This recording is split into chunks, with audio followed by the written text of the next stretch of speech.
السلام علیکم۔ خندق والے ناظرین، اس واقعہ کا تذکرہ سورۃ البروج میں آیا ہے کہ گزشتہ زمانے میں ایک بادشاہ کے پاس جادوگر تھا۔ جب وہ بوڑھا ہو گیا تو اس نے بادشاہ سے کہا کہ مجھے ایک ذہین اور ہوشیار لڑکا دو تاکہ میں اسے جادو سکھا دوں۔ چنانچہ بادشاہ نے ایک عقلمند لڑکا اس کے حوالے کیا۔ لڑکا روز جادو سیکھنے جادوگر کے پاس جایا کرتا تھا۔ راستہ میں ایک عیسائی عالم کا دکان پڑتا تھا۔ لڑکا آتے جاتے اس کے پاس بھی بیٹھتا اور اس کی باتیں سنتا، جو اسے اچھی لگتی اسے لے لیتا۔ اسی طرح یہ سلسلہ چلتا رہا۔ ایک مرتبہ لڑکا جا رہا تھا کہ راستے میں ایک بڑا جانور شیر نے اس کا راستہ روک لیا۔ لڑکے نے سوچا آج میں معلوم کروں گا کہ جادوگر صحیح ہے یا راہب۔ اس نے ایک پتھر شیر پر پھینکا اور کہا، اے اللہ، اگر راہب کا معاملہ تیرے پاس جادوگر کے معاملہ سے بہتر اور پسندیدہ ہے تو اس جانور کو مار دے تاکہ لوگوں کی آمد و رفت جاری ہو جائے اور راستہ چلنے میں لوگوں کو تکلیف نہ ہو۔ وہ شیر مر گیا۔ لڑکے نے جا کر راہب کو سارا واقعہ سنایا تو راہب نے کہا کہ بیٹا، تم اب فضل و کمال والے ہو گئے ہو اور تمہاری آزمائش ضرور ہونے والی ہے، لیکن دور ابتلا میں میرا نام ظاہر نہ کرنا۔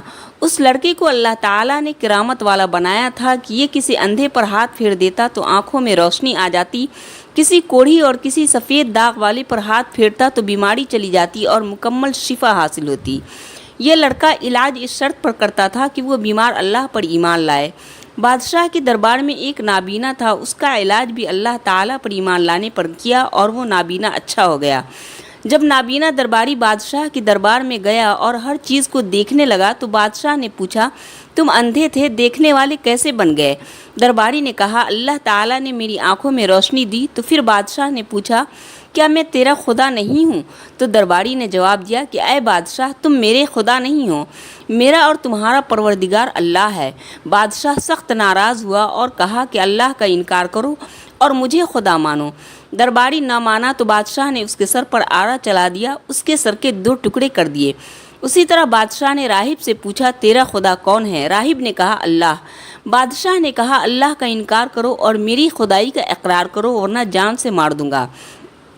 راہب نہ مانا تو راہب کے سر پر آرا چلا دیا اور اس کے جسم کے 2 ٹکڑے کر دیے۔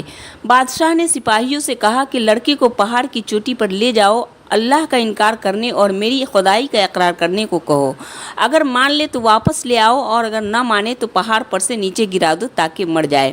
جب سپاہی پہاڑ کی چوٹی پر لڑکی کو لے گئے اور لڑکا ان کی بات نہ مانا تو وہ لڑکے کو پہاڑ کی چوٹی سے گرا دینا چاہتے تھے، لیکن لڑکے نے اللہ تعالیٰ سے دعا کی کہ اے اللہ، تو میری مدد فرما۔ اللہ تعالیٰ نے اس کی دعا سن لی، پہاڑ زور سے ہلنے لگا، سارے سپاہی پہاڑ پر سے گر گئے اور لڑکا صحیح سالم بادشاہ کے پاس آیا۔ تو بادشاہ حیران ہو گیا اور سپاہیوں کے بارے میں پوچھا تو لڑکے نے کہا، اللہ تعالیٰ نے میری مدد کی اور سپاہی پہاڑ پر سے گر کر ہلاک ہو گئے۔ بادشاہ نے پھر چند سپاہیوں کو حکم دیا کہ بیچ دریا میں لے جا کر پوچھو کہ تیرا رب کون ہے، اللہ یا بادشاہ؟ اگر اللہ کہے تو اسے دریا میں ڈبو دو اور اگر بادشاہ کو خدا مان لے تو واپس لے آؤ۔ جب لڑکے نے کہا کہ میرا خدا اللہ ہے تو سپاہی لڑکے کو دریا میں پھینک ہی دینے والے تھے کہ لڑکے نے اللہ سے دعا کی کہ اے اللہ، میری مدد فرما، ظالموں کے ظلم سے بچا۔ اللہ تعالیٰ نے کشتی کو الٹ دیا، تمام سپاہی دریا میں ڈوب گئے اور اللہ کے فضل و کرم سے لڑکا صحیح سلامت پھر بادشاہ کے پاس آیا۔ بادشاہ حیران ہو گیا اور پوچھا، تو پھر کیسے بچ گیا؟ تو لڑکے نے جواب دیا، اللہ تعالیٰ نے مجھے بچا لیا۔ پھر لڑکے نے بادشاہ سے کہا کہ تو کسی تدبیر سے مجھے نہیں مار سکتا، جس طرح کہوں اسی طرح مارے گا تو مجھے مار سکے گا۔ مجھے مارنے کا طریقہ یہ ہے کہ ایک کھلے میدان میں تمام لوگوں کو جمع کر اور بسم اللہ رب الغلام کہہ کر میرے اوپر تیر چلا۔ بادشاہ نے ایک کھلے میدان میں تمام لوگوں کو جمع کیا، ہزاروں کا مجمع تھا۔ لڑکی کو ایک درخت پر لٹکایا گیا اور پھر بادشاہ نے ایک مرتبہ کہہ کر یہ تیر چلایا، بسم اللہ رب الغلام، اللہ کے نام سے جو لڑکی کا رب ہے۔ تیر کان پٹی پر لگا اور لڑکا اپنا ہاتھ کان پٹی پہ رکھا اور اس طرح اس کی جان چلی گئی۔ یہ منظر اور اللہ کے نام کی برکت دیکھ کر سب لوگوں نے اعلان کیا کہ ہم بھی اس لڑکے کے اللہ پر ایمان لائے، یعنی ہمارا خدا بھی اللہ ہے، بادشاہ نہیں۔ میدان میں جتنے لوگ تھے سب کے سب مسلمان ہو گئے۔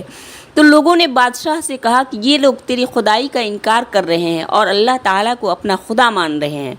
تب بادشاہ نے سپاہیوں کو حکم دیا کہ چوراہوں کے پاس بڑے بڑے گڈھے کھودے جائیں اور اس میں آگ دہکائی جائے اور حکم دیا کہ جو میری خدائی کا انکار کرے ان کو آگ میں زندہ جلا دیا جائے۔